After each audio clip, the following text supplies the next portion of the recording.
alternative forms of defiance. An absolutely marvelous discussion I'm sure we're going to have, and it's going to go many different directions. There are possibilities for a lot of things to happen. I want to say that everything that we're talking about, of course, is resistance of a nonviolent kind. We're going to try and skirt around some topics and things. I think that this particular one might get flagged, but we'll see what happens. We're going to mind our P's and Q's. We're just going to be talking about alternative forms of defiance, so we're going to give it a heck of a shot. I am really excited to be joined by some of the creators that are going to be up here on the panel tonight. They are really inspiring, awesome people that are doing some great strides in their own lanes, and coming to this conversation in good faith with the rest of us is going to be an absolute delight. I hope that you guys were both entertained and informed, maybe a little inspired by the end of this conversation, because that's the proofs in the pudding. So yes, alternate forms of defiance. This is going to be a really interesting conversation. We're going to go a lot of different directions, and I'm just super excited to have you all here. When it comes to, first and foremost, I want to go ahead and do some introductions, if we can. But I want to offer you a question, because I know that when people think of this term, nonviolent resistance, there's a lot of connotation that drips with it. So I want to maybe just offer a question of, what positive nonviolent thing, inspires you to kind of move forward as you introduce yourself, just to kind of give you a little platform. My friend Daii Dreamin, if you're ready, I'd like to have you come up first. Hey, peace everyone. My name is Daii. Thank you so much, Tripp, for that awesome introduction. I would like to say possibly a nonviolent thing that just keeps me afloat is just maintaining hope. Hope, just keeping that hope alive can be resistance. It can be an alternative that they may be trying to work around the clock on, breaking us, taking that away from us, but just holding on to that. Absolutely. Great words. Thank you so much for being here. I really look forward to getting some perspectives on some specific things. Dustin, thank you for joining us this evening. It's always great to see your posts and having you have the time to come sit with us. Thank you for being here. Oh, hold on. Let me just... No, I appreciate you having me, for real. Right on, man. So, nonviolence, what do you think about it? So, I mean, a lot of what I do is based on the idea that violence or physical coercion is not actually a pathway to any kind of enlightenment. Like, as you know, I've encountered violence in my pursuits of trying to, just generally educate people. But what I realize is, like, if you go watch the video where I gave the white supremacists the beats, I'd hold no pretenses that I've changed this man's mind. What I did was lump him up, but I've not actually made him think any differently. And you're not able to violently coerce people into, you can make them stop a behavior, but you're not actually able to build any kind of solidarity, any kind of meaningful relationship between those people. And I guess in taking away from that, that's why I am conscious about my tone. I'm conscious about the way that I address people and the way that I try to move them to where I am. Even like acknowledging that there are going to be certain things that I'm not going to be able to get them to move off of. But if I can, labor is a giant space. It's a giant we. Labor encompasses all manner of people. They're going to be, as long as we're talking about the general we that is labor, it's going to be millions of people who do not agree with me, that I do not agree with. That said, I still want what's best with them, for them, and I have to work with these people. Like, we can be expected to work together to accomplish, like, to get to a similar ends. And so, Absolutely. With that in mind, it's whenever you look at my channel, when you see kind of the theme of mine, it's a general just kind of education, trying to get people to understand whether it's social commentary, historical, or political. That's kind of my thing.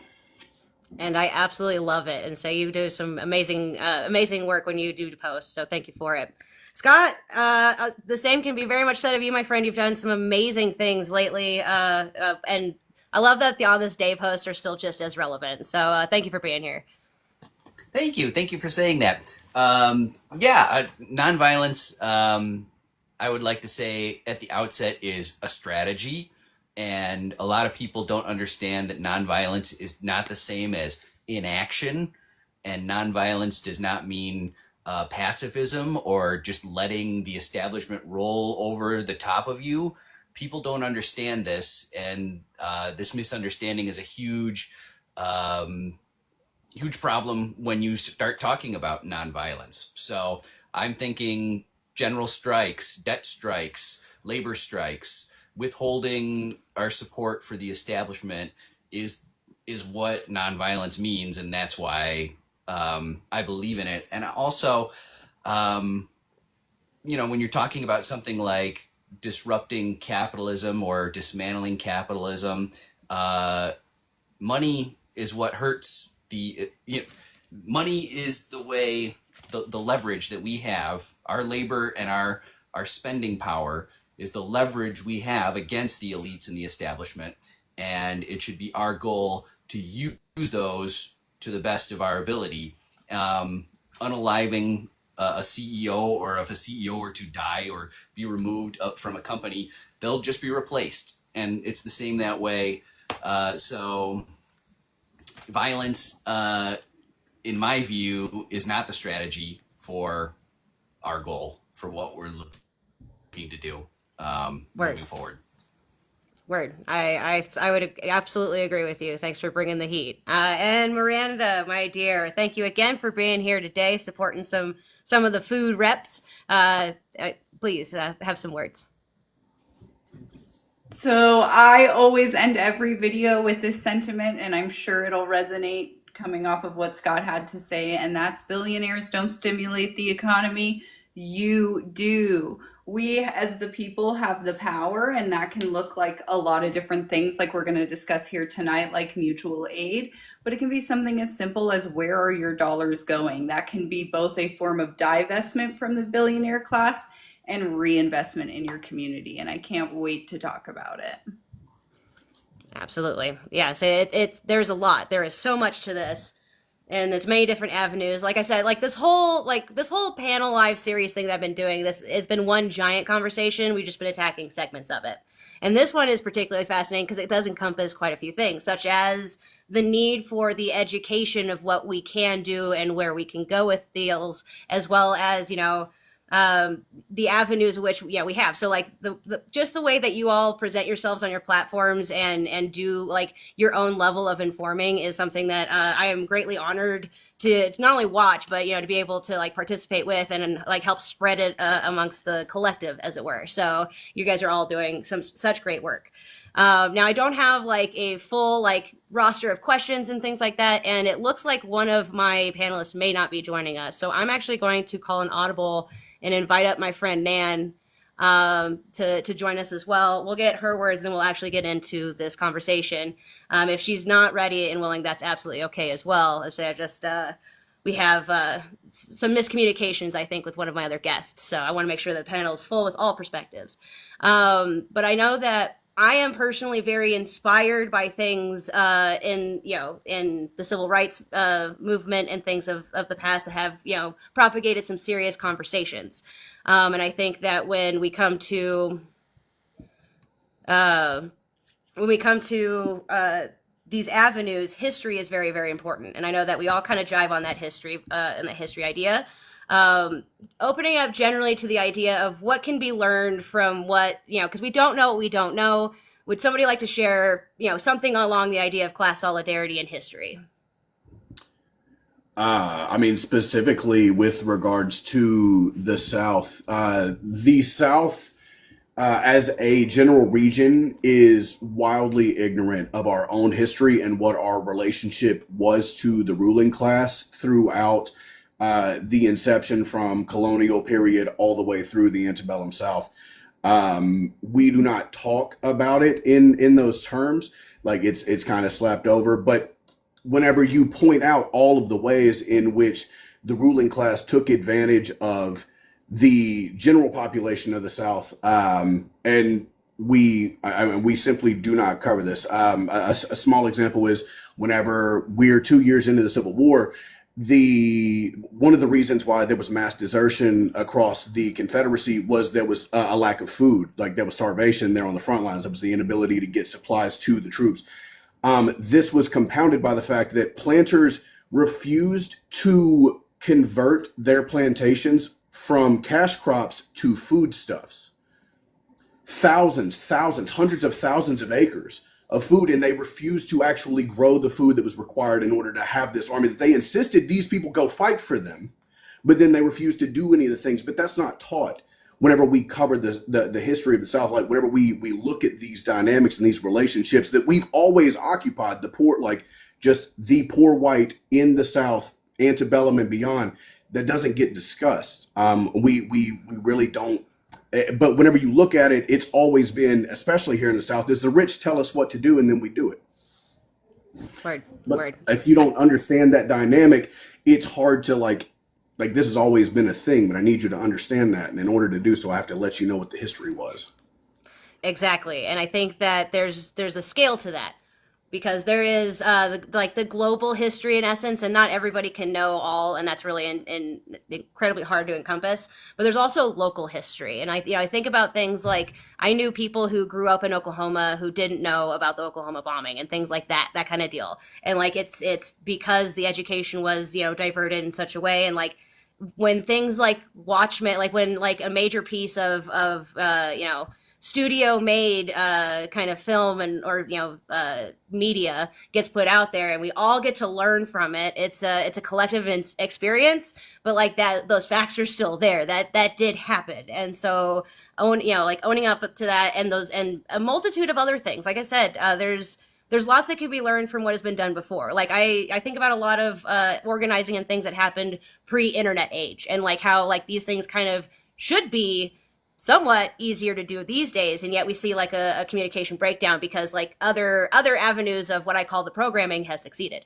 But that being said, we know what we know, and together, like we are all smarter together than any one person. So that is something part of it too. Once again, I want to just really quickly thank everybody who's been sitting in the panels with me. Again, we do have a couple of guests that are going to be joining us shortly. And I do have a big announcement after all of this is said and done. So thank you for sticking around, liking and sharing, and all of the good things that lets, the algorithm know that this is a conversation worth having. I want to specifically turn to an idea upon my little points here. And maybe we should shift focus to something like mutual aid, and how mutual aid is wholly different from charity, which I think a lot of people get confused. Would anybody like to take a moment and speak on that? Maybe Daii, if you have some words.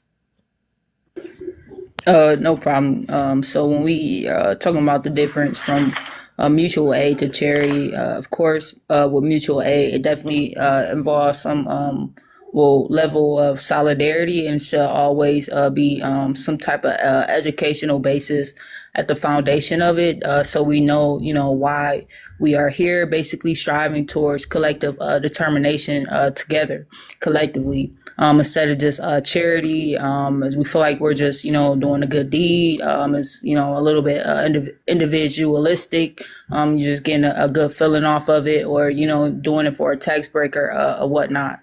So we just want to implement that level of education when we are engaged in a mutual aid.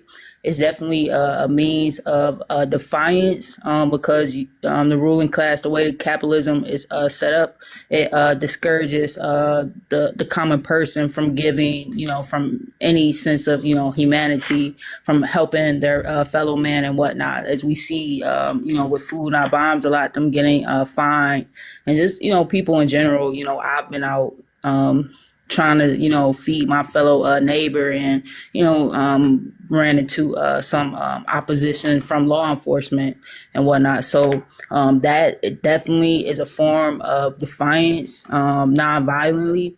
And it's something that we all can contribute. And I would even go as far as, implementing mutual aid and time banking as well. Time banking is just, something that is like a practice where we are basically straying away from using money, that incentive of a compliance coupon. Money is the cheese in this rat race. So by us implementing more practices that take us away, from utilizing the tools of the master, that is also an act of defiance as well. And it's something that can help the community build trust. That along and mutual aid is something that can help trust. You get to talk to your neighbor, and you figure out, where exactly the system is lacking at. Doing mutual aid, working with the general strike, you find out, the needs of the community and how we together can solve those problems without the government, without the system involvement. And then we see that we have that power to actually control and solve the problems within our own communities. And that's what it's really all about. Mutual aid with the education should get you to that, critical analysis that the power has always been with the community. Absolutely. Yeah, thank you very much for that. Scott, I saw you raise your hand. Go ahead. Yeah, that was beautifully said, Dave. And if I could just build on that, I did some research into the Black Panthers last year, and I was just amazed at all the great stuff that they were doing mutual aid-wise at their peak in the late 60s. We may have heard about the breakfast program where they were feeding kids free breakfasts, and they used that as an opportunity to also educate them about Black history and mutual aid, those kind of ideas. And then there were so many other programs that they were running, programs to help the elderly feel safe walking around the neighborhood, or like food bank type things. And they even opened factories to give people jobs and clothes and shoes. So, the way I look at it, it's a way of stepping outside of the capitalist system, which wants to commodify everything that we encounter in our lives. It wants to turn it into some kind of opportunity to sell something to us or to make money off of us.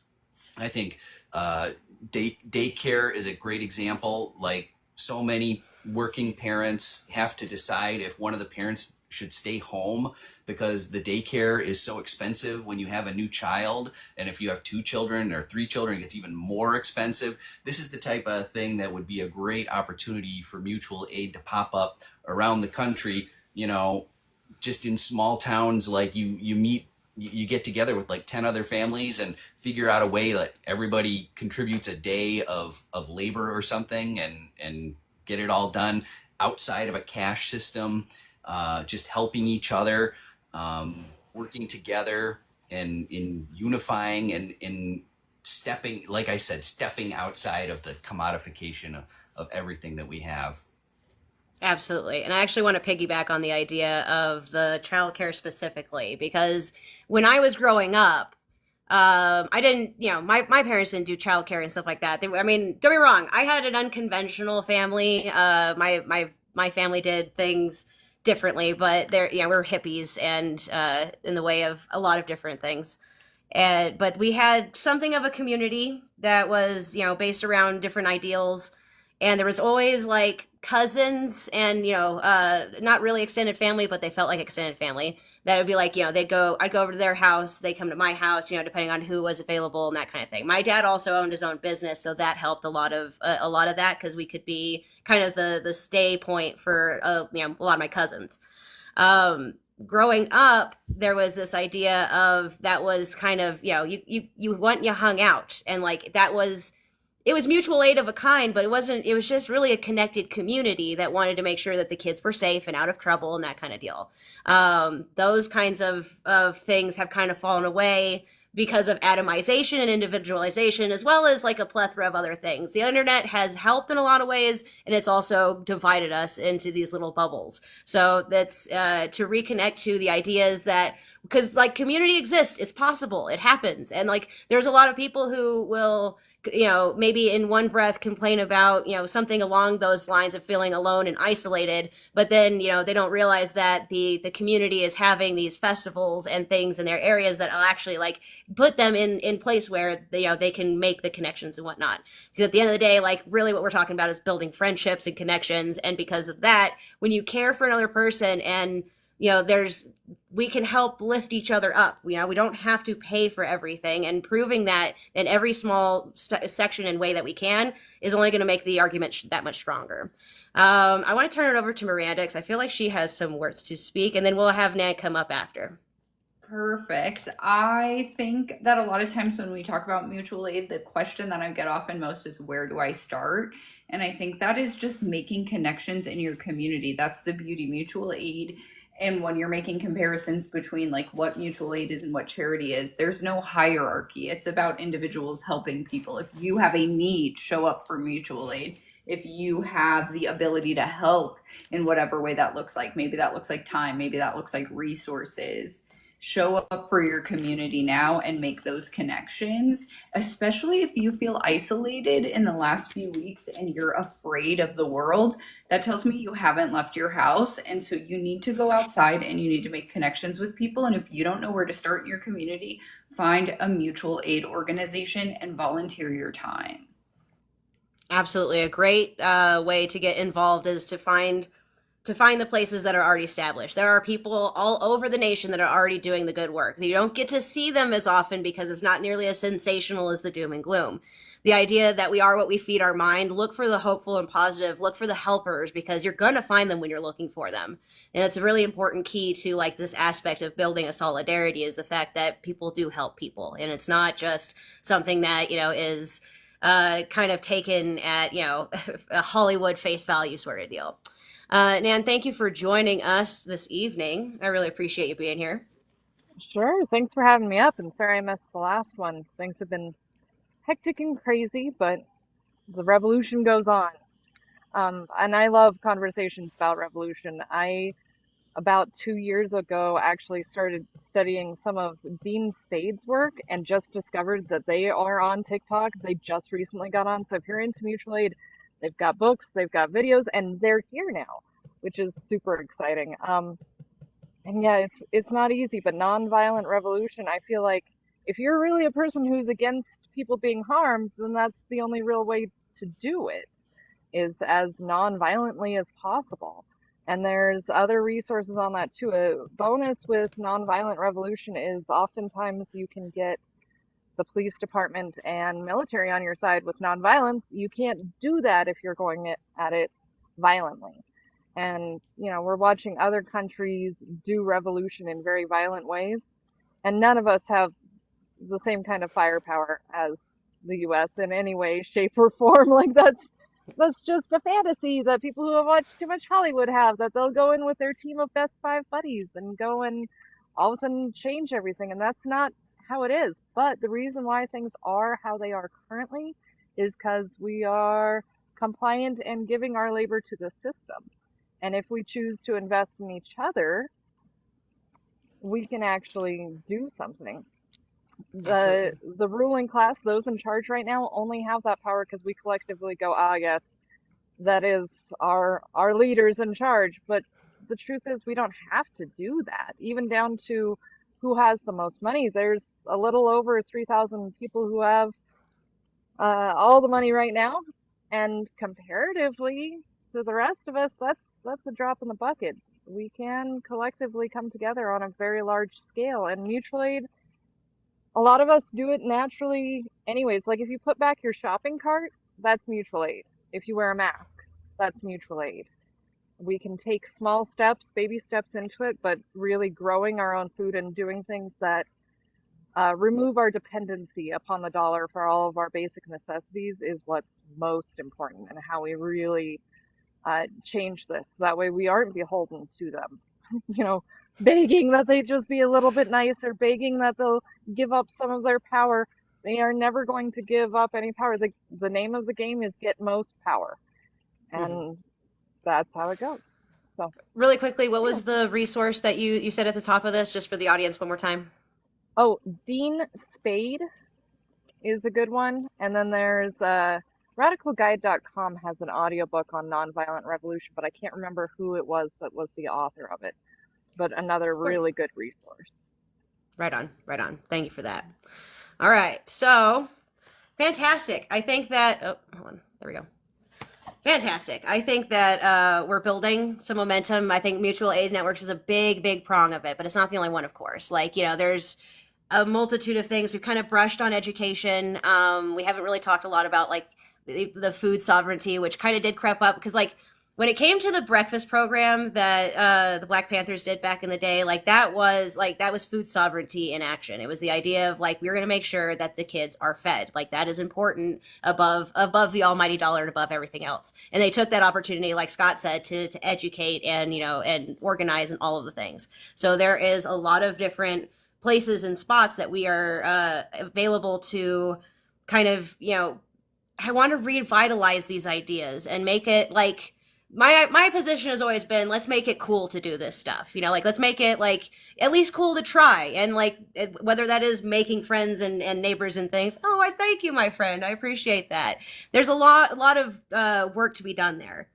But there's also things like creative protests, art in this form, and honestly, social media has been a major kind of thing about this because there are profiles out there that, they talk about how the flowers are blooming in Antarctica, and there are ways that we are trying to connect to ourselves in a solidarity sense, so that way we can kind of try and move forward.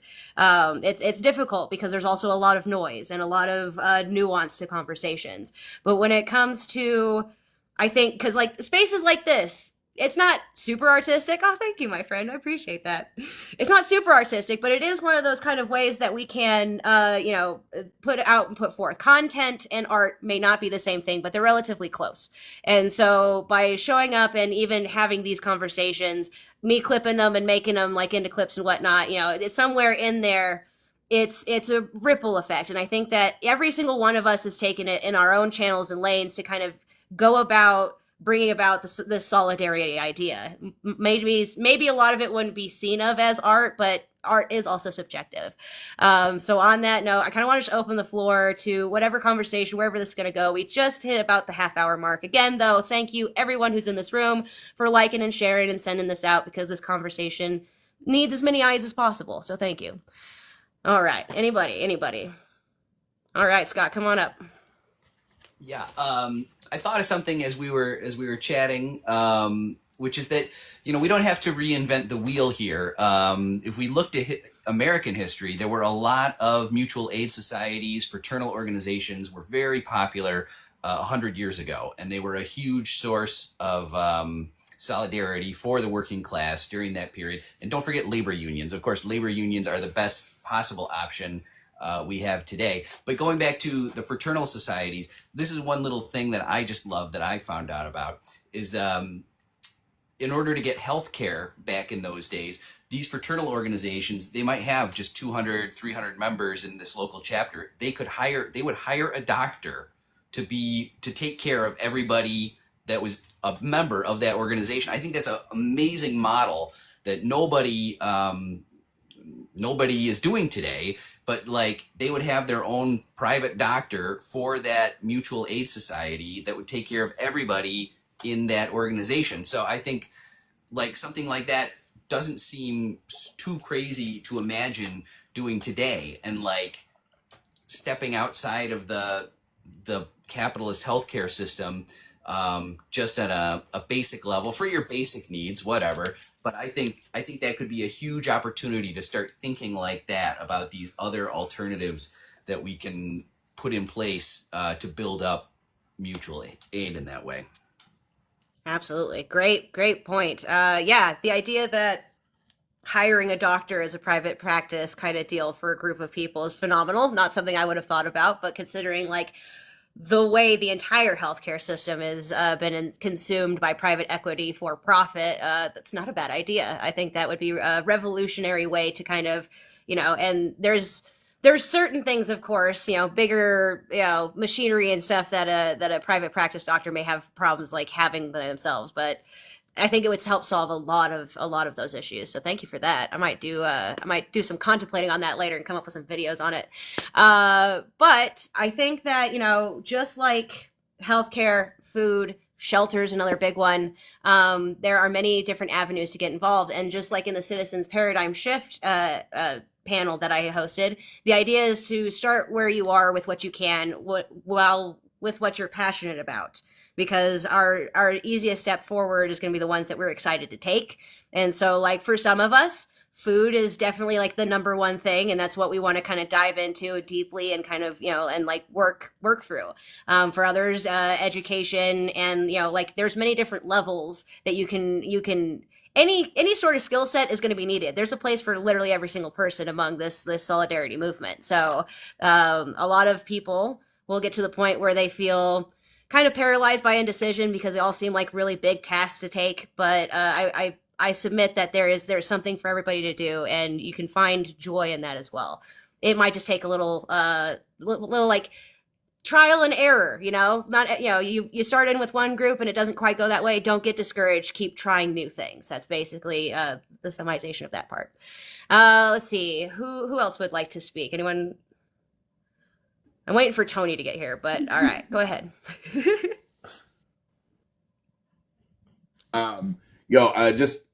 Just to reiterate what Scott said, like in a global capitalist system, the most effective thing that you can do is withholding your dollar. And then, as T said, withholding your labor. Those two things are more effective in this specific system than anything else. Like once you get down to your local commune level, then, obviously there are going to be things that are like, that's when you get, as he talks about, going and finding medical assistance, even if it's not a doctor, if it's just a nurse. Like, I mean, you're going to find access to nurses easier than you're going to find access to doctors.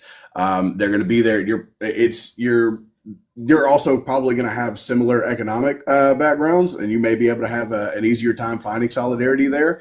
But these are all really good examples of how to form your community. The resources, analyze the resources you have. I come from a super rural area. We're mechanics. We're tradespeople. We have machinery, and so whenever we look at what our resources look like, whatever our communes look like, if it's my neighbor, their water's out, or they want to build a new space, small house for their child. Their kids are old enough to get out of the house. And, we want to keep this community going. We want to be able to keep these people home. So naturally, if we want to do this similar to how the Amish do it, like we come together and we build them a space. Like if you want to actually like that's going to be required in order to keep your community together. Otherwise, like living in a super rural area, we typically have to move in order to find economic opportunities. And so you lose all of your talent. All of the people who are capable of leading your community end up having to leave and go, find economic opportunities elsewhere. And it degrades what it is that you're trying to build. I think education, as you pointed out, is a really good, whenever you're looking at what resources that you have in your communities, prioritizing the ones that are going to allow you to be most sustainable is one of the things that I'm taking away from this, specifically with childcare, education, and healthcare. Absolutely. Great points. Take back over. Yeah, no, and like it's because it is so multifaceted that I have to like rely on the idea that all of us are smarter than any one of us. Like I know that it's big and scary, the amount of work that needs to be done, and it has frozen me on more than one occasion, like constantly, honestly, because like when you make that scope so big and realize just how many problems are at face. Yeah, man, like where to start? Like seriously. But when like boring down to like what you can actively like, for instance, using a skill set like mechanics, or if you have an interest in food, I'm going to have Miranda come up and talk a little bit about what you can do with like, food and solidarity. Cause I know she has quite a vast different things, but the skill set, your passions are going to inform the way that you, enter into this society agreement, this civil responsibility, because we're not asking anybody to do anything that they don't necessarily want to do. We want you to find a way and an avenue that you want to participate with other people, make connections and those kinds of deals that are going to work towards the greater good. There are big pillars: housing, food, shelter, healthcare, and other things that may seem impossible to tackle by any one individual. But you get a group of people involved, and all of a sudden, there are avenues and there are ways, and there is a ways to work within this system as well. There are means and grants and things like that available if you know where to find them and how to like, for instance, I don't know. I may be rambling a bit, but the idea basically is that you can be inspired to get involved in the way that you see fit. And as long as you start making a movement in the direction of solidarity and getting in touch with people who are like-minded, we're all going to do a great amount of work together really quickly. Miranda, why don't you go ahead and tell us a little bit about getting to know neighbors through food? Yeah, so I think that the biggest thing right now is people are, when they're afraid, they're like, I need to move to a completely different community somewhere where I'll be safe. And I get it. And for some people, there is a safety issue. But the best place you can be is where you are already at. And that's your best chance of building community and building relationships. And I agree that food is the place to start. And this doesn't, often people are like, yeah, just tear up your yard and grow 100 pounds of food. That's like a high cost barrier. And it can be something as super simple as just inviting your neighbor over for dinner. Start meal prepping and putting things in your freezer and sharing those kind of things. It doesn't have to be a big expense to build community. And maybe it's not even a neighbor. Maybe you're not comfortable with your neighbors and you start to get mutual friend groups together. So maybe you have friends from work and you have friends from when you went to college or a job you had previously. Get separate groups of people together so they can intermingle. And everybody can eat right now, so you might as well do it around food. Do it potluck style. If cost is a barrier, I really suggest breakfast. Breakfast is so inexpensive. Host brunch at your house, get some juice together, and shop your SNAP and EBT at farmers markets. I could go on with a bunch of tips, but that's just a starting spot. I love it. I absolutely love it. Thank you for sharing that, because we all do have to eat constantly. And it's one of those, it's a unifying thing. Breaking bread, just being able to sit down. So like, I'm going to tell a little bit of a story that is part of the motivation that's kind of got me walking in this direction. There's a gentleman on here, the handle's called Longer Tables. And what he's doing is putting together a meal for a large group of people. The testing ground was 528 feet. It was a big table. And, we had 528 people sit at this table and enjoy a nice, really well cooked from local ingredients and things dinner. It was fantastically put on. It is sponsored by places like Southwest. So he has obtained sponsorship by big corporations and conglomerates, but it's for the idea of if we just take the chance to sit down and his whole thing is you can't sit next to somebody you know. So if you bring 3 people, that's fine, but you got to sit at different points in the table and you got to make new friends. Another thing he has is you can't talk about work. You can talk about anything but work. And so that was really fun for me because I don't do this for a living. I'm a buddy tender. So I got to talk about activism, which the person sitting next to me couldn't talk about because they do that for a living. So it created a really interesting ripple. But that kind of opportunity, those kinds of events are, key to just a little bit out of your comfort zone can show you that there's not a lot to be afraid of. And people mind their P's and Q's when they're in public. And, the spaces that we have seen, these echo chambers and things that we've gotten into and this online space is not reality. And I think that's really important because a lot of people feel fear based on rhetoric that only exists in cyberspace. And don't get me wrong, I don't say that there's not danger because people are erratic and can do a lot of wild and crazy things. And I don't want to discount anybody's feelings. But a lot of a lot of it being turned up past 11 and really just wedging itself in between person to person is because it's in this cyberspace and not really the door-to-door neighbors, not the areas that you live in, because people are good. And like most of us, like I said, this is not a left versus right. This is an up versus down. And so one of the things about solidarity is being able to bridge the divides that have been sown so deep over time. But, and that takes patience and lots of work and some effort. And event spaces like the 528 table is one among many different avenues that could be taken that way. So thank you for letting me go on that ramble. I really appreciate it. And let me just go ahead and appreciate you guys all just one more time, because I'm so grateful that you take the time to sit with me and have these conversations, because it expands my mind. I hope to inspire people who are sitting in the room. And again, all of this will be up on the tube of you afterwards, so it will live in perpetuity. So that way, hopefully it can, inspire more to come forward. So thank you again, guys, for being here. I really, really, really appreciate it. And I will once again open the floor to any words that somebody might want to speak. Nan, we haven't heard from you in a little bit. Maybe? I can talk a little bit. There's actually a new way we are looking into doing the battle against capitalism recently, because there's a lot of unhoused communities who need places to be able to camp. And I have a comrade who thinks very creatively, so right now we're looking into purchasing mining claims, because a lot of them are really cheap versus just trying to buy land outright. But if you're there, you're allowed to camp as long as you want, so long as you have permission by the person who owns the mining claim. Now, I would say never send groups of unhoused people in vulnerable communities to a mining claim to go and mine for you, because then you're just on repeat. Like, hey, look, we'll provide you a little bit of store resources and you could just write it on your tab and we'll just have you as an indentured servant for forever. That's not good. It's slavery with extra steps. But yeah, it's something that we're looking into in a number of areas where we haven't been able to find places that would allow unhoused people to be. And it's really tricky to just find people who are generous enough to be like, yeah, I'll open up my land, send whoever you want. But we need space, and we need space to create.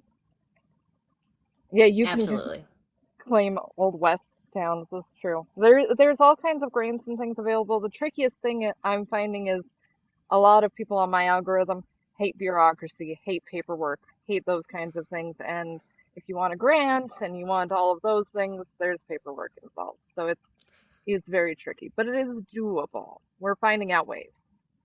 Absolutely. Yeah, no, there's something to definitely be said about not everything I'm talking about here is working outside of the system. Sometimes we need the bureaucratic minded, the ones that can, fill out the grants and the paperwork and things like that in order to attain the large sums of money that the government has allocated for this, that, or the other thing. Like there's for instance, I was able to ride 2.5 years of college on like 2 grants that I had gotten from the government that I never had to pay back. And then when that ran out, I dropped out of college because I was just, I couldn't be bothered. I got the general gist, and the rest of the structure was ridiculous. So, but there is pools of money out there for these kinds of various things. And then there's there's claims, but it does require bureaucracy and patience and legalese and a bunch of things. So again, I kind of want to point back to the idea that we're all smarter than any one of us, and together we can do a lot of good things, because when we get people who are business analysts or marketing strategists or bureaucratic minded and know how to do Pell Grants and things, when we get them on our side and fired up for the same cause that we're in, then we can really affect change for a small group of people and radiate that outwards. Collect that little bit of receipt and showcase what can be done. And it really does. It's one of those things. For me, a small step has led to a pretty decent pace in a direction of a darkened path that I'm not really sure where it's all headed, but I'm excited to see it because there's a bright and shiny spot on the far horizon I want to get to. So and that has motivated me to do not only this, but things like food, the right to food here in Colorado. That's the bureaucracy of trying to pass a constitutional amendment for a state. I could wax about for a long time, but that's one of the other endeavors that I'm trying to just, provide a little something for the benefit of other people besides just myself. And so that was something that was I probably bit off way too much than I can chew, but I'm still going to try and get it to its logical conclusion. And you can do it too. Not big things like that, but you can do little things like that. You can just find a space to be inspired to make some action. Let's see. We are coming up on almost the hour, and my final guest has still not joined us. I do apologize for not filling out the panel today. But that's okay. I think we're still having a really great conversation together. One of those points that I do have listed on that little sheet was digital activism. Does anyone have any thoughts specifically about digital activism in this space? Anyone?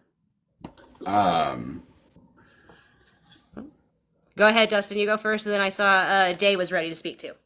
Sorry. So as we collectively, like all of us have our own niches, we all have our own, spheres of influence that we work in. And as we try to analyze how we get people to move to where we need them, one of the things that I really focus on is trying to align, like people learn based on wants and needs. They learn the things they want to know. They learn the things they need to know. And so it's incumbent upon me as an educator to try to frame these things in a way so that they need to know it. Whenever I'm that it's in their best interest for them to move to this place. Whenever I'm trying to, specifically with food, like if it wasn't profitable to get people food, we would still need to do that. If it wasn't profitable to get you power, in order for society to work in a way that we've all become accustomed to, I need you to have power. I would want you to have that. If a CEO doesn't get $13 million on the back end, it doesn't matter. Like we still need this essential function. And so as whenever you're trying to frame these arguments, it's one of the things that I keep in mind is like, try to get to the actual need of, like whenever we're trying to keep this society, as everybody claims that they like the way that it's running, is they want to continue this general like system that we've built, like understand the things that make it possible for it to exist and understand that it's a need that everybody has. And when we identify the things that are needed in order to keep that, like try to make those parallels specifically. Like if nobody makes a bunch of money, still got to eat. Word. Absolutely. Well said. Well said. Daii, come on up. What do you think about digital activism in this day and age?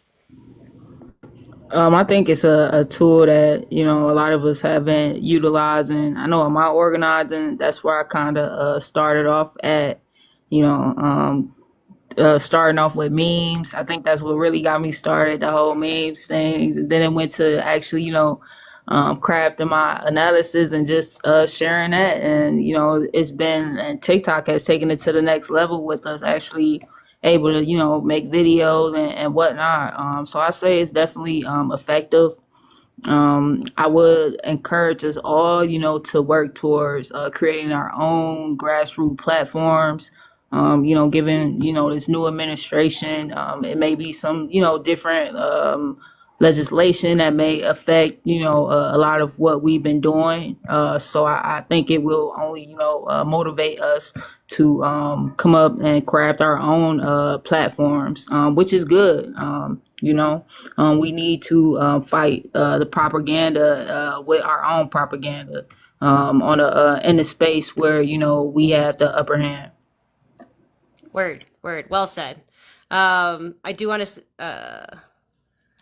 Okay, so well said. Yeah, I think that there's a lot of tool, and like you're right, digital activism itself is a tool, and then it breaks down. Like the memes are fire, and I think there's something to be said about how most of us of the millennial age have had so many like big events happen to us that's how we communicate it. Because there's always the joke to be made from it, like because the extreme tragedies and stuff that we have sit through since we were children has led to kind of this response of like even. I know there's a lot of discourse right now about the aliens in the ocean and how everyone's just like, yeah, right, like, what else? And that sort of deal. So, and it's in those kinds of ways that we can still connect and find solidarity, like there's, like if the world is ending, at least the memes are fire is not, it's not just like a one-off thing. That is actually like our collective solidarity in action because like we all feel very much the same way. I think what is poignant and important to do if you can is to try and direct that kind of energy and flow back down into like some more positive action change because with that idea also comes the idea of some of us are nihilists, throw up our hands and be like, the world's going to be on fire. We're just going to let it happen. Which, don't be wrong, I totally get it. I was there for many years. But I also understand that as one of the adults in the room that now has, some responsibility to the future and children and all of the stuff that my parents once had the responsibility of, if I don't stand up and at least try to affect at least some ripples of change, nobody's going to do it in the same way as me. And so I can't expect the bright future that I see to even be attainable if I'm not willing to step forward into it. And so that is, just a piece of that puzzle that goes into the fact that we all have to be inspired in our own ways. I know that I keep coming from that same direction, but that's like my whole lane here. So, and then to break it down into the digital advocacy, this idea of the internet is still kind of in its infancy. We're still growing. Things are changing, and there's much more changes on the horizon until we get to the point where I see it becoming its zenith, which is basically a hive mind. But in this instance, we can use these tools in a positive way. What we feed ourselves, like the idea of good, wholesome content versus dystopian and stuff, depending on which wolf you feed, you are what you feed your mind. You end up going down rabbit holes and you get lost, and you get scared, and that fear and the rhetoric all turns to 11 when, you can actively look for helpers and real instances of people doing good work in the community, and it inspires you to do the same. And so that whole seed of an idea starts with small steps and can go to great progress. But I'll tell you, if you start, and when you start, it's only a matter of time before you look back and you're proud of yourself for what you've done. So at least that's my personal experience. Again, we are about the hour-long mark here. I want to thank everybody once again. Who wants to come up next and speak? All right, come on up, my dear. So on the idea of this digital advocacy, I think oftentimes people demonize it and they say that it's a form of inaction. But I think the fact that we aren't having these conversations on louder platforms and with people who we interact in our daily lives is part of the problem. So I think that digital advocacy, if we all were advocating for things that we love and know and believe is true, it'd be easier to find solidarity. And then beyond that, you have influence in your little circle. People know and like and trust you. And so if you're the one saying, hey, let's meet here and do this project, and maybe it looks like you're making period packs and you're putting menstruation materials packed away for people, or maybe you are hosting a dinner in a community event. Maybe you're getting together to do those kind of things, or even just grow some food in your backyard and find a resource to take any of the extra produce and products that you have. And then if you're a heavily resourced people, you really need to think about divesting from that billionaire class and reinvesting in your community, because money does have power. And as much as we want to live outside of a system of capitalism, we also want to make sure that while we're living within it, we are investing in the future we want to see. Where are we putting our money? Are we buying our fruits, vegetables, and produce from local farmers, and our meat from places that are produced in our state and not in the Amazon rainforest? Those larger opportunities you can have to divest from the billionaire class and reinvest in your local community. Absolutely. Absolutely. And it's all drops in the bucket. It's all, little pieces to the whole. Like the idea is not to focus on the biggest picture possible, but to break it down into sizable steps that you can then, plan out and achieve. And I think that there's a need for every single person in this cause, some of which, I feel personally called as like a visionary type, trying to cast an idea of something that is obtainable in many people's minds, so that way they're inspired to act. Whether that be, and I think breaking bread is probably it's one of the best, because it is one of the most unifying things. And if you get a conversation going at pancake dinner, then fantastic. You're going to have connections, you're going to have experience from that. And we all are just a bunch of experiences. And so giving an opportunity for me, because like I'm working in the lanes of trying to host live events, like real on the ground kind of deal. I have, some things on the back end. I have people working on a volunteer expo that I'm helping out with. And then there's the longer tables people, like there, and watching these people do what they need to in order to facilitate such a space. I'm trying to like, be a student of, so that way one day I can turn around and do the Citizens Revival. And like that, like create a project all my own that I think that if I do it justice, I can help affect the lives of hundreds of thousands, if not millions of people's lives, depending on how many cities I end up going to. And so that is my personal path. And that has been like a year and a half in the making of like, I want to do something. I don't know what, but I really want to help. Like, please give me a motion, give me a goal, give me something to do. And like, I've been influenced by a wonderful lot of creators, all these guys and so many more that have, their own lanes and attitudes. Somebody mentioned the Happy Urbanist. He's somebody I'm trying to get in front of and be like, hey, I would really love to have a conversation with you.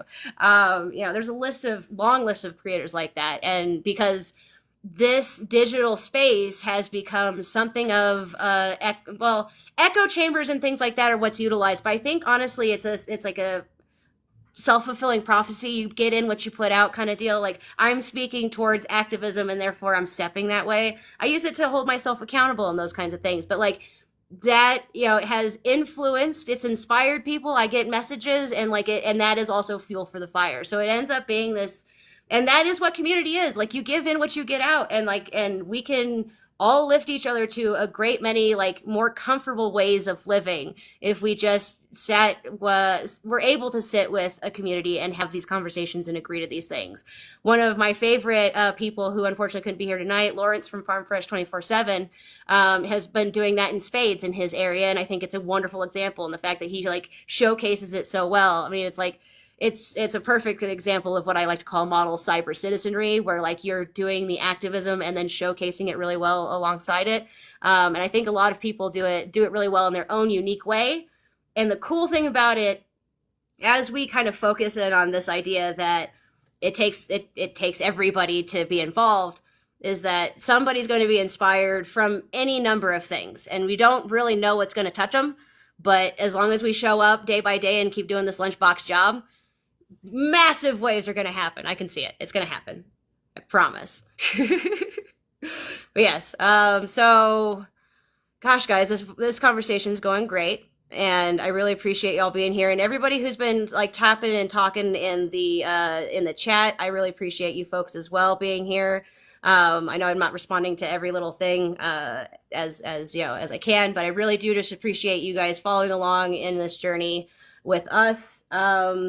Let's see, what haven't we hit on yet? Let's hammer home on the divesting from the billionaire class bit and like what that exactly means. I want to start off by saying, if you shop, eat, partake of anything that exists in multiple states, rethink that. And I don't get me wrong, like there's Jersey Mike's that was just recently bought by private equity. Very sad to see it go under.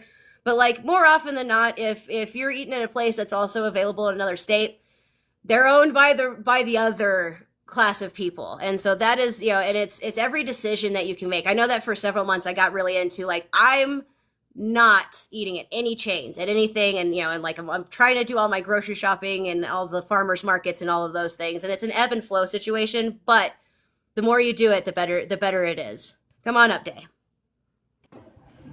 What's been very helpful for myself and my comrades is like getting involved like with city council meetings.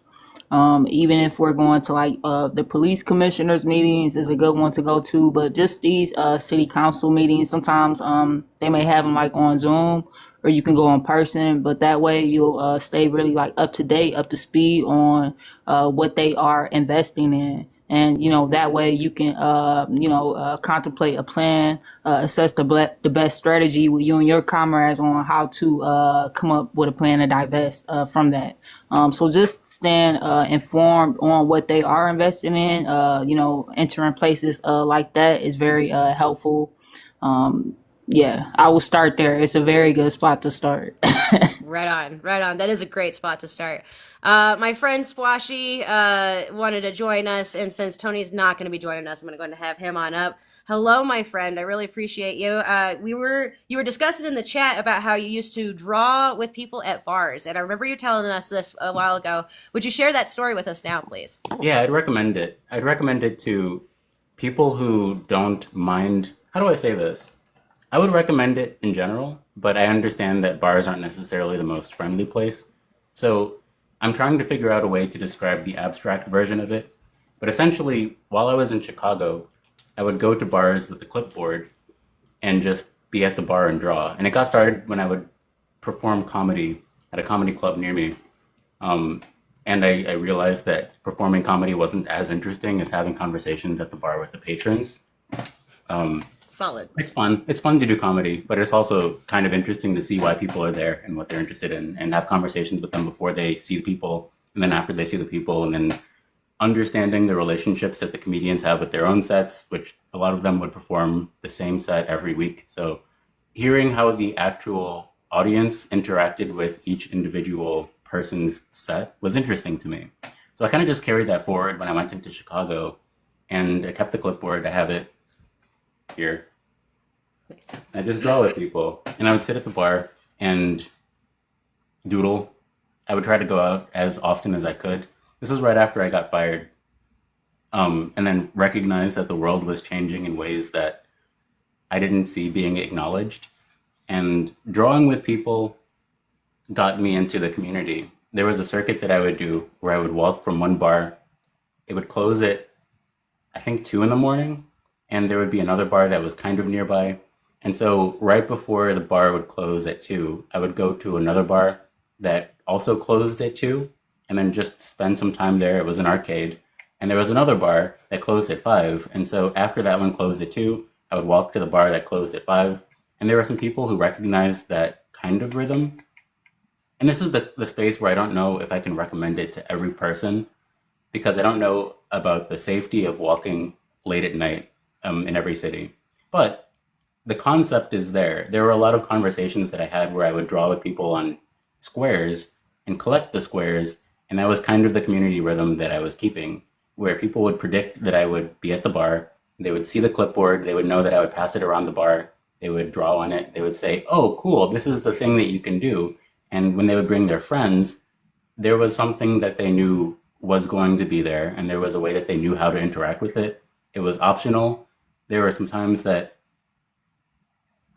I wouldn't say that I necessarily overstepped my bounds, but there were some times where I ran into people who didn't enjoy it, and hearing the reasons why they didn't enjoy it were interesting. Like there was a time that I walked around handing people squares, and I interrupted some people. I interrupted a conversation by trying to do this thing and have this community rhythm. And a person stood up and said, yo, you interrupted a conversation with me and my girl. That wasn't cool. And I said, sorry, didn't mean to do that, stepped away. And then we had a conversation later and said, he said, sorry, I was kind of upset. We were in a pretty serious conversation. Didn't mean to do that. And then the next times that I went, he actually contributed pretty much every time. So that kind of Right on. stuff is, I would recommend it. Just having a rhythm where you can go somewhere and do something consistently and then see the people who are there. And I think Tony, I want to say it was Tony who described that if you want to run with people, then you can just start running and then have that be the regular thing. And then eventually people who want to run are going to show up. And that's the kind of stuff that Exactly. I would recommend. Exactly. In fact, I want to piggyback on that because he basically gave me the same piece of advice about these very live panels that we're sitting on right now. He said that the idea was because I was trying to figure out when was best for everybody. I was trying to meet people where they were, that kind of thing. And he's like, you should just set a time and a place, and the people will find you. And it's like, all right. And like an older brother, he's always right. But yeah, and it's one of those things that I love the idea of showing up with something creative to do, because like a bar is not really a space where people think to get creative. I mean, maybe not in the traditional ways, on the dance floor, maybe, but not drawing on paper. And so like to bring that would, made it a unique experience that people enjoyed. And then, yes, having that rhythm of being kind of a fixture of a place. Now, that's if you can afford to do so. And like that, there's a lot of implications there from city to city and town to town, that sort of deal. join me on January 7th when we talk about third spaces, because I think that's a big piece of the conversation. Because if like libraries were more chill and more like cool, known to go to or whatnot, or we had a free thirds, community space kind of deal, then, a drawing club would be awesome. It'd be phenomenal. It'd be fantastic. And I think it would make, a really good community within the bigger community. So like ideas like that are, fantastic, and one of hundreds that we can do to participate with those people around us. And so get creative, that sort of deal. I love it. I absolutely do. Dustin, we haven't heard from you in a while. Do you have, no? All right. I saw Scott's hand, right before Spwashi Scott? came by. All right. All right, Scott, come on up. Yeah, Thank you you. had thrown the question out about challenging the billionaire class, and I had an idea about that. The United Auto Workers this year, when they renegotiated their contract, they set its contract end date in 2028 in the spring, and they're encouraging other unions to set the same end date for their renegotiated contracts, which opens up the possibility of a general strike here in the United States. And now is the time to actually start preparing for that, because if you want to do a general strike, it takes a lot of planning. And like one thing you could do right now is just start setting aside food for yourself or for other people for 4 years down the road from now. Like planning for a general strike to withhold all of your labor and all of your money from the system to bring the pain to the billionaire class, and start now. Like start preparing now, start preparing yourself for a long interval where you would not be shopping at the grocery store, and like see how long you could think about doing that. And really that's how you hit them where it hurts. You withdraw your money, you withdraw your labor, and a general strike would be huge. And if multiple labor unions in multiple states, they say that, I've heard this, I don't know if this is true, but as little as 3 to 4.5% of the population participating could be enough to make huge changes.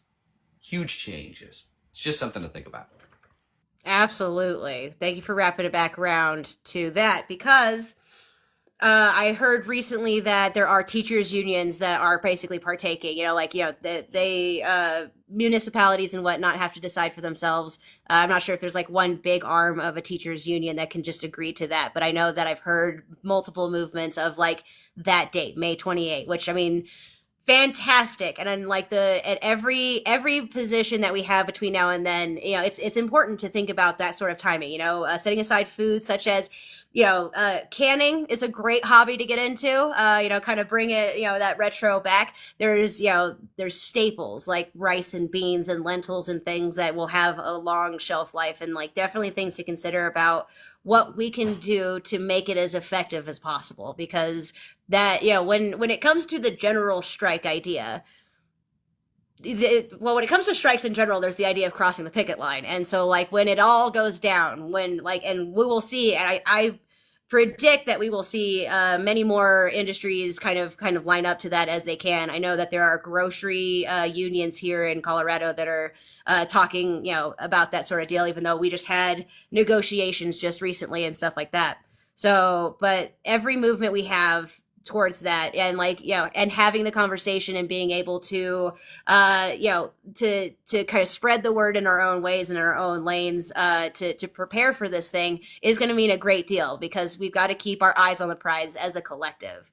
Nan, I want you to come up and say some words about the general strike, if you don't mind, and then I want to have Dustin come up after.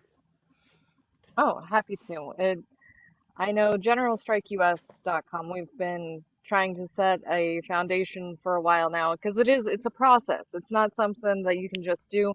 In fact, when I first got on TikTok, it was like November 2020, and I was like, hey guys, general strike. And I thought I had invented the thing and it would be just that simple. My video would go viral and obviously everyone would do it. And, 2 years later, I was like, well, I think we got to do more than that. And so it does. It takes a lot of groundwork, but it's definitely worth it. And, you look around, how many people do you see busting their humps to not even be able to afford rent? You're still like, if you missed a week of work, you're SOL, and now you're part of the unhoused population that is increasing every day, while also being made illegal and unhoused people disappearing. We have a silent genocide here in the US right now against our unhoused communities, and all of us are half an instant away from it. And I know a lot of people say, well, I can't general strike because if I do, then I won't have the resources and I'll lose my housing. But that's why we have to, is because you should be able to say, hey, look, I need a week off. And it'd be like, oh, shoot, are you okay? No? Okay, Yep. let us know if you need orange juice or healthcare or whatever. But yeah, definitely take that week. And Absolutely. it's stuff that's done in other countries. So it's been proven to function. We just need to do it, and we have to stand up for ourselves and for each other. And at 3.5% of the population actively involved and participating, we can make the big change. It's been proven. Now, the more the merrier, but 3.5% of the population is 11 million people, and on generalstrikeus.com, we have a sign up card so we can see when we've reached that number instead of just being like, I think we're close, everyone ready? And then everyone loses their housing because we didn't have enough. So, Word. definitely worth it. That is a definitely smart way to blend, because we across the nation need to agree to that, 11 million people plus, as many people, eyes on the prize kind of deal. And the only way, the idea that digital activism has helped us get that a lot farther these days cannot be understated. I don't think that number would be, I don't think we would know collectively this idea. And just having the social media presence of having the UAW coming out and saying these things, and it's sparking a conversation among social media and stuff like that. It's all ripples effect that'll lead to it. But we do have to keep our eyes on the prize and following stuff like generalstrike.org, right? It's org, right? .com. Okay. Generalstrike.com, going and, utilizing those sorts of resources and, as tools are going to, help go a long way. Dustin, do you have some words for us, my friend? Specifically, touching back on on the digital activism, I don't want to, downplay how important it is that collectively we come together and we say out loud what our observations on the material reality are, because it reaffirms other people's observations on the material reality. Understand that a lot of their surroundings are going to be older generations, and they're going to be encountering directly, they're going to be encountering observations that are directly counter to what they themselves are. It's like, look, if I tell you that I can't afford, based on the labor market, the housing market, I'm not going to be able to own a home, and that's going to impact my ability or my decision to have children, to be able to do, there's a lot of things that are going to fall off of that, and they're going to be encountering opinions and narratives that are directly counter to that. No, you're not working hard enough. No, you're not. And it means something to have other people who are living through the same material conditions, who are existing in kind of the same space, to actually, no, bro, what you're seeing is real. No.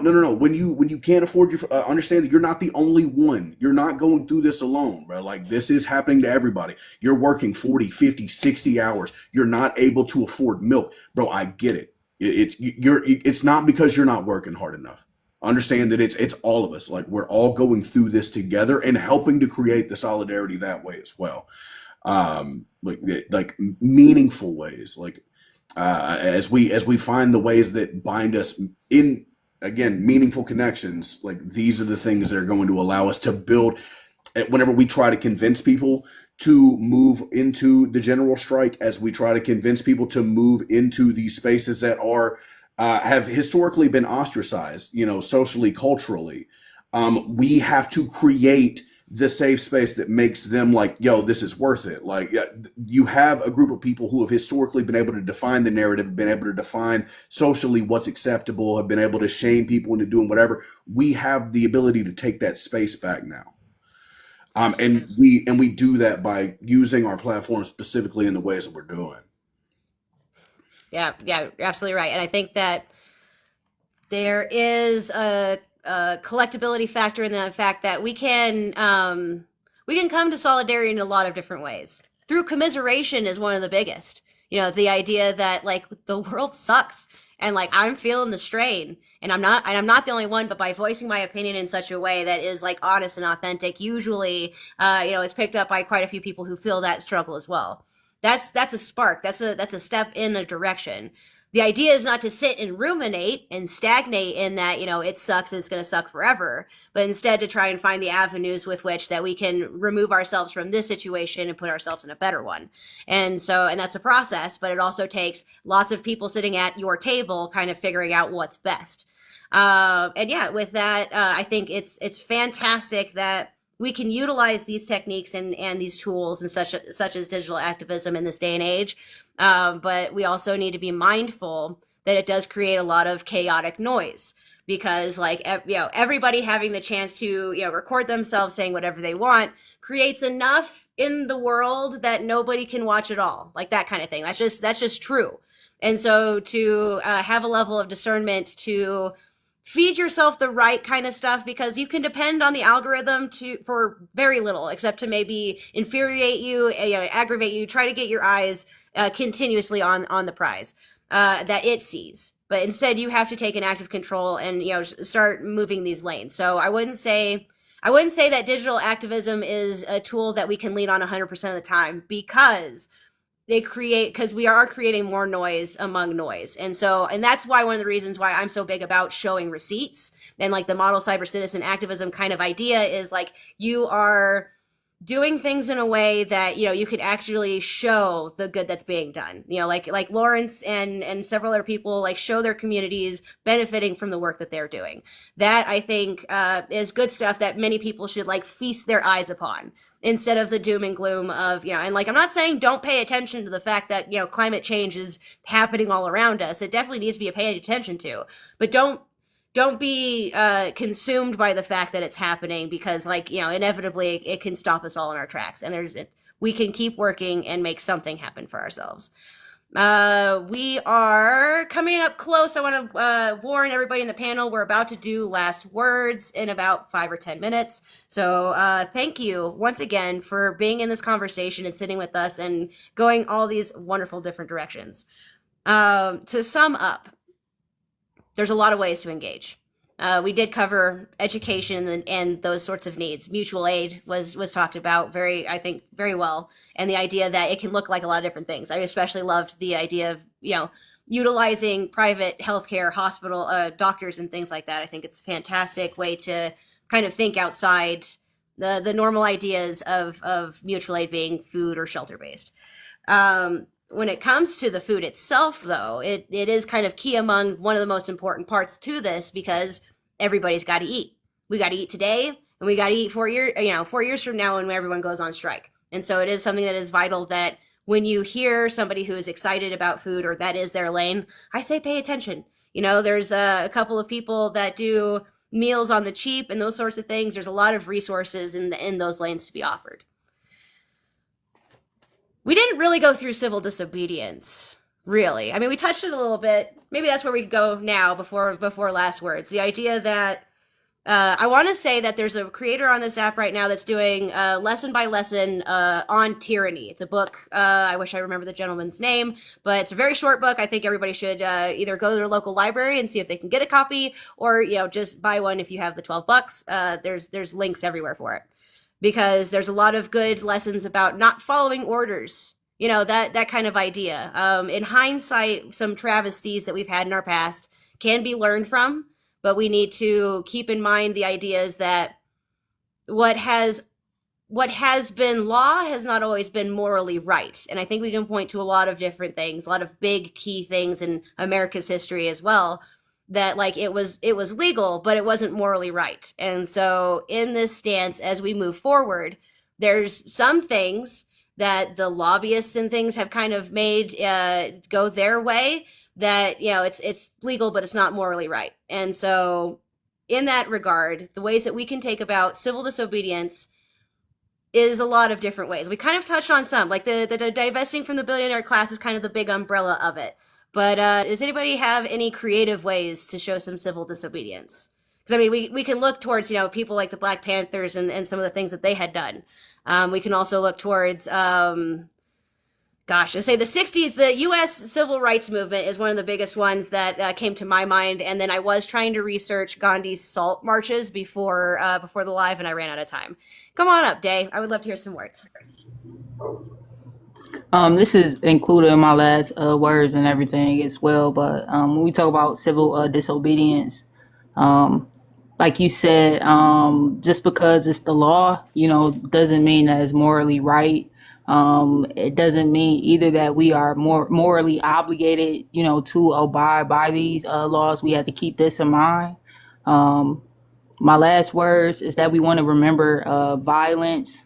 Being violent is different from defending yourself or defending your community. And what we just named were multiple ways of how the community can defend themselves.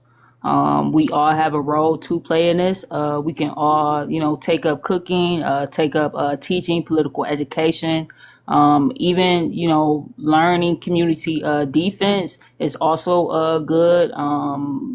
You are not seeking a war, but you are always prepared for battle. And we just want to keep in mind the nature of, the USA as well. Absolutely. Great way to wrap things up. I really appreciate that as last words, because you're right. We did list a lot of examples, and we have opportunity ahead of us, a lot of it. And I think that conversations like these are not one-offs. They're ones that I wouldn't say you need to have every single day, but they need to be constant. And, not as big and as broad as we had today, but pick an element and pick a friend or a neighbor or a loved one and start kind of, talking about it. Especially with something like the general strike, the more people know about it, the better. And that, that you have the choice every single day to choose what you're going to present into the world. And if we can actively work towards solidarity with the people we're most comfortable with, our friends, our families, our coworkers, and expand outwards from there to, some of us feel inspired to talk to complete strangers all day long. Not everybody does, but that's okay. Find your speed. Do what you can with what you have, where you're passionate, and that that is most important. Let's go ahead and start off on some final words, and then I can do my little announcement at the end of this. Dustin, I'm going to have you come up next. We're just going to go ahead and go straight down the line. Thank you for being here and offering such awesome words. No, I appreciate you having me. To touch on what Daii said, understand that you don't have to be necessarily violent to be prepared for violence to be visited upon you. Like, if you want to go and exercise your First Amendment right, I'm a big believer in, if you really want to have that, understand that the people who are going to come to stop you from exercising that right, they're going to have guns, they're going to have sticks. I understand that conflict is not one size fits all, that's not for everybody. Not everybody is comfortable with that level. Like, if you occupy and you exist in a space where you feel comfortable then going and protecting groups that deserve to have the right to, demonstrate and, use their free speech, go do that. Like, even if it's not your space, even if you don't have anything to contribute outside of, I'm going to make sure that these people are protected. Like, I don't know if y'all remember, there was a standoff between the BLM, Bureau of Land Management, and a rancher out in Arizona. It was the Clive and Bundy standoff. Ultimately, they were going to repossess his land because they said that he owed money because of his cattle grazing. And what you saw was Americans from across the country showed up there. And while it never escalated to violence, you did have hundreds of Americans go hold rifles and point them back at the BLM. And what that resulted in was a standoff. It ensured that nobody was going to do anything, because while it's easy to find people who are willing to, possibly do violence for money, like you can find people who are willing to kill for money. It's much more difficult to find people willing to die for money. You know what I mean? And people really, maybe they're not going to get all of us, but I don't want to be the one that does. And you cause people to really assess what the real material conditions are. And you can protect people just by simply having enough people willing to meet violence with violence. It doesn't necessarily have to escalate, but you should also be prepared for the possibility as well. Like, to not be prepared is to set yourself up for failure. The Black Panthers, it's one of the, whenever you look at the civil rights movements of the 60s and 70s, it's one of the things that I take away from that. Again, that's That it depends on, like, as we get into civil disobedience and we start talking about, like, you're going to be met with the system coming to correct a behavior they don't like. It's something that you need to be cognizant of. Again, Tripp, I appreciate you having me up. I'm always humbled whenever I get invited. I'm just a hillbilly from Arkansas. I don't really have like a whole lot of qualifications, to be here, but I appreciate the invite as well. Like always, I really do. Right on, man. Well, I mean, qualifications.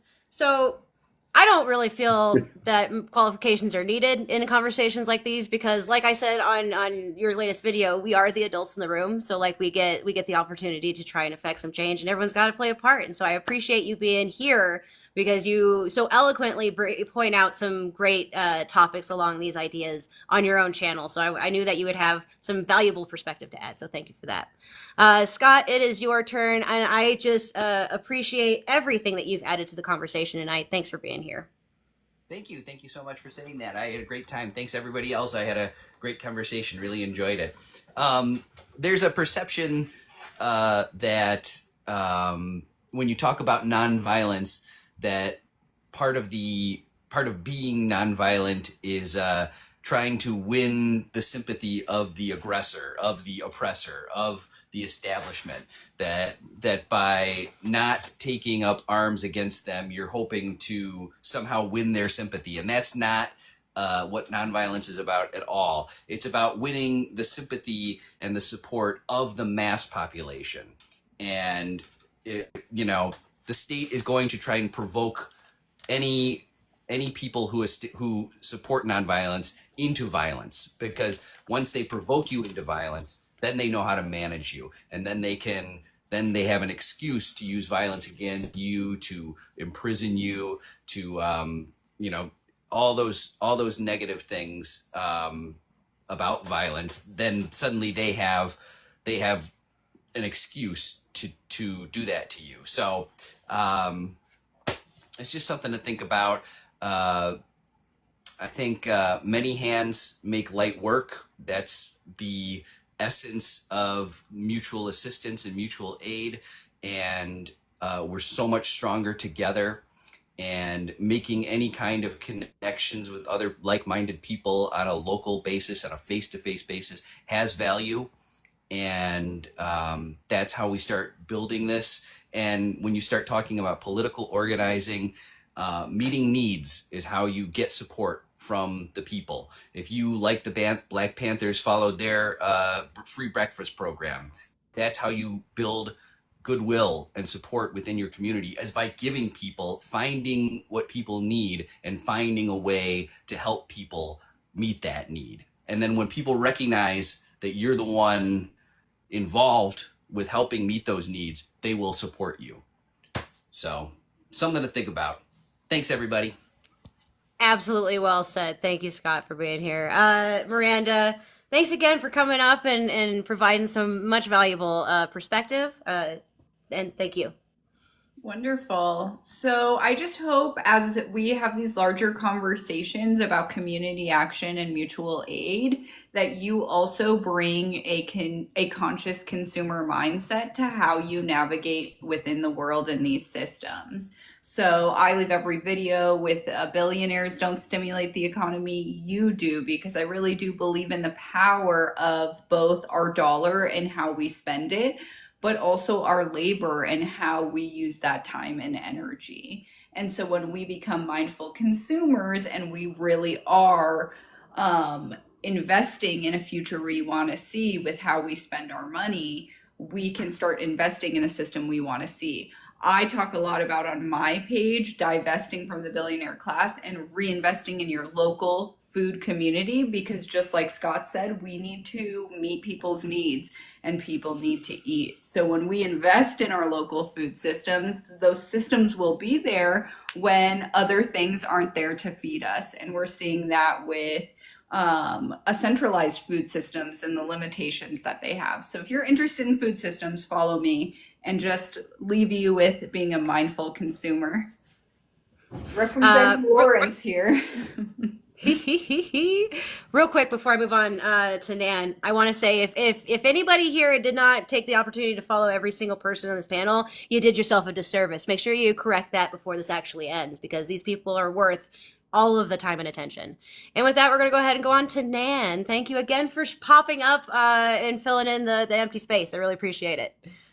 Oh, my pleasure. I think I want to start off with my favorite form of civil disobedience is radical generosity. We are required by the system to be transactional in everything we do. And so when you take the transactions out of it and just take care of people, it makes a big difference. The other side of that is getting a mindset of zero debt. You don't owe anyone anything. You don't owe them your niceness, your time, your energy, or anything. But when you be of service to your community instead of a servant to those ruling right now, it changes the whole world. And one thing that they said in that nonviolent action book, that audiobook that I can't remember the author's name, I will make a post and tag everyone in it, is you have to act as free as you want to be. And that doesn't mean, oh, good, I can become a serial unaliver. That means actually helping people, feeding the unhoused, even though you're going to get a ticket, those kinds of things. Our rights are actually inherent. We are born with them. We have this illusion that we have to negotiate for what is ours at birth. And it's outrageous. I know it takes a while for this mind shift to catch on, but it is so very important. And the more we practice radical generosity, the closer we get to that mark. Yeah, none of us can do it alone, but together we can do anything. Solid. Absolutely solid. Thank you, my friend, for being here. And then, Spwashi, I do want to just say thanks for showing up and coming in clutch with that awesome story about drawing and sitting with us this evening. I really appreciate it. Do you have any last words? Yeah. Blue Sky is interesting. I'm not on it yet, but the protocol, I was looking into it. I got distracted because it's developer friendly. And a lot of people have been describing the ways that a social media platform is developer friendly is pretty significant for it actually getting features. I think when Facebook first started, they had games that developers could make. And that was one of the big parts about why people were engaged. Like, there was actual development behind the space. So this protocol, this app protocol, is something that you can self-host. You can self-host your own server for the Fediverse, as it's called. And I haven't really looked into it. I think that it's more mature now, and I think that it's less abstract. I remember when Mastodon was out, it was like Mastodon better than Blue Sky, and Blue Sky was founded by the same dude who founded Twitter. Yeah, I think it is tricky because, and I was mentioning this earlier on a different live about how Facebook buys talent, and the talent that Facebook buys created React, which is a very useful open source project. And we can say, oh, that's Facebook, so let's not use it. But that makes it possible for large corporations to buy talent. And then we just don't ever use the things that that talent creates. So I think that it's, I don't know, getting people to recognize that they have the ability, they've always had the ability to create their own blogs. RSS feeds were a thing. People loved to use RSS feeds when they were a thing. And then there was something that was a little bit more convenient. You didn't need to go to so many places for people to express themselves. And then people stopped needing to imagine how they would express themselves. So they just didn't. And then RSS feeds fell to the backside. And when we discuss the centralization of these platforms, there are a lot of conversations that are had about why these algorithms do what they do. But an algorithm is just a heuristic. It's a systemic heuristic. And there are ways to describe systemic heuristics that aren't based in offloading consciousness, pretty much. So in terms of civil disobedience, one of the ways that can be done is by ignoring the status quo and just doing the thing that accomplishes the goal that you have and not really imagining it the way that people have done it before. Like, if you want to get a job, do you need to go to college? I dropped out of college. I majored in learning and education studies, and I dropped out of college. I would recommend that people who have the ability to go to college or something similar do, And I can say that without a degree. I can say that the education that I got from those spaces was based mostly in the relationships that I had. And then afterwards, there were so many things that just happened that increased my salary to $150,000. Let's say that. If you go to college, you can have relationships that make it possible for you to access $150,000 salary, whatever. But the spaces that I entered that gave me that salary didn't keep me. So there is more to the equation. And it's not like being obedient doesn't necessarily reward you, and being disobedient doesn't necessarily mean going against anything. It could be just going towards something without having a precedent. Word. Well said, my friend. Very well said.